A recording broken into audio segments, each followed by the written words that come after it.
All right, it's time for Interactive, but before we get fully into it, let's tell you that Real Madrid are back atop the La Liga standings following their 1-0 victory over Alaves today, a goal coming in the 92nd minute from Vasquez. And yeah, here is the winner. Real Madrid had gone down to 10 men, so they won this with 10, and they joined Girona on 45 points. Girona drawing 1-1 earlier today, and Madrid getting the job done brilliantly after Nacho had been red carded in the 54th minute. So this is what the table is looking like. There you have it. Real Madrid atop on 45 points, same as Girona, but they have a better goal difference, of course. Barcelona well back in third at this stage, and with a lot of work to do. Atletico Madrid holding down that fourth and final Champions League position. Deportivo Alaves, you can see there in 16th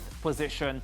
Almeria at the bottom of the table, just ahead of Granada and Celta. All right, so we are at day 9 of our 12 days of SportsMax promotion, and it's your last chance to walk away with a West Indies cricket jersey courtesy of Rush Sports, and the West Indies team doing well in the T20 version, so you want to have one of those jerseys. You can access both Rush Sports channels on the SportsMax app. Remember to stream up to 200 hours of content in the SportsMax app to win a brand new Samsung S23 Plus courtesy of your home of champions. I've gone well over 200 hours, but I can't win. The promotion ends on December 24, so rack up your hours now. Now, today's Holiday Rush question. Which player recently became fastest West Indian cricketer to amass 5,000 runs in one-day international cricket? Me. Can I answer? It's so easy, this one. Yeah, remember to head over to the SportsMax app to drop your questions in the 12 days of SportsMax chat. Also, check out our clips on X, Instagram, and YouTube. We post them daily. Moving along, as UEFA rules state, Girona won't be able to play in the UEFA Champions League next season, even if they qualify, because they share the same ownership with Manchester City. Let's head across to X for reactions to this story. CF Chris says, doesn't make sense. Chelsea and Tottenham have played together in the Champions League and Chelsea owns Spurs. That's facetious, isn't it? That's hilarious.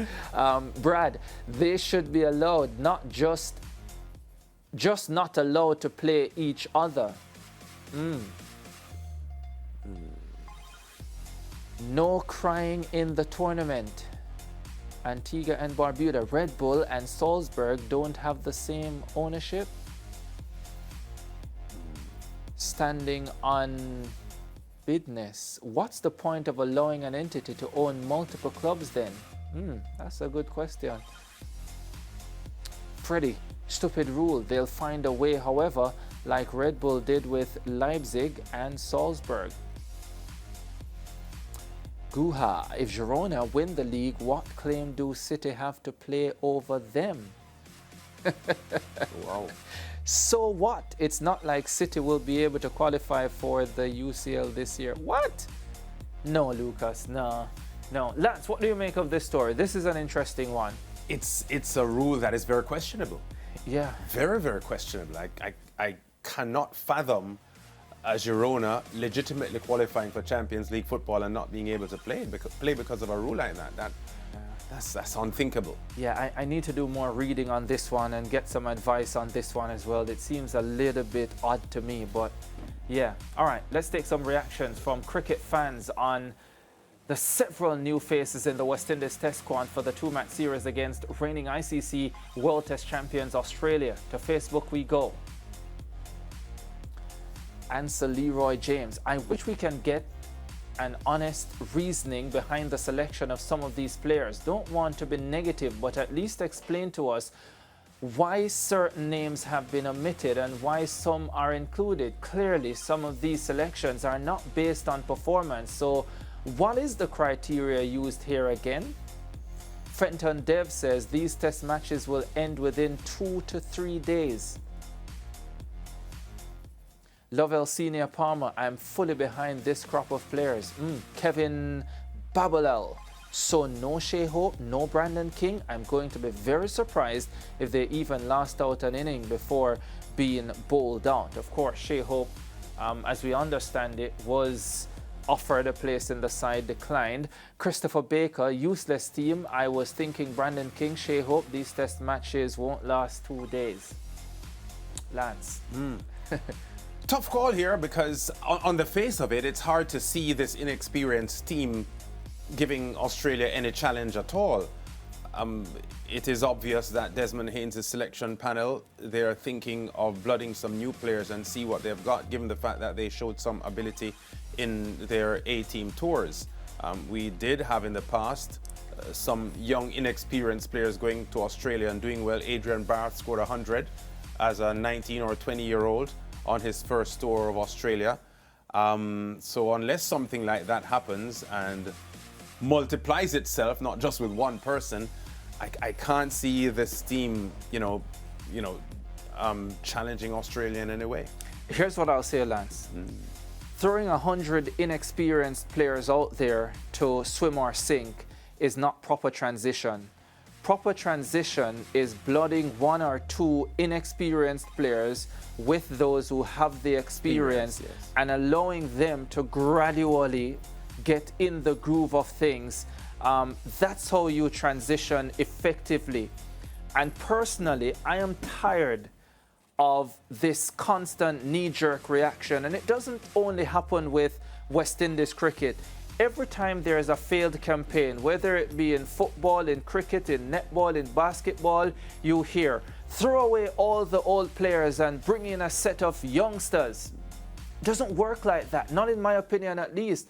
That's not how you blood youngsters. Who are they going to learn from? When you have 10 players, well in this case 7 players, yes, of equal inexperience, who are they going to learn from? It's a tough call, but this is where West Indies cricket is at the moment. It's not a tough call, Lance. That is what happens when you don't plan effectively. Yeah, when but you don't have a long-term strategy and every decision is a knee-jerk reaction.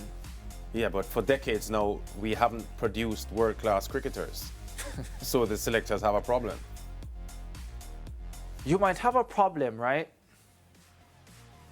But you can still put in place a plan and a system that gets you to constantly select your best players, whoever those players are in the moment. And I don't think that we consistently do that enough. Anyhow, let's head across to something positive and to YouTube for comments from Wednesday's segment with 2023 Bowman winner Jaden Hibbert.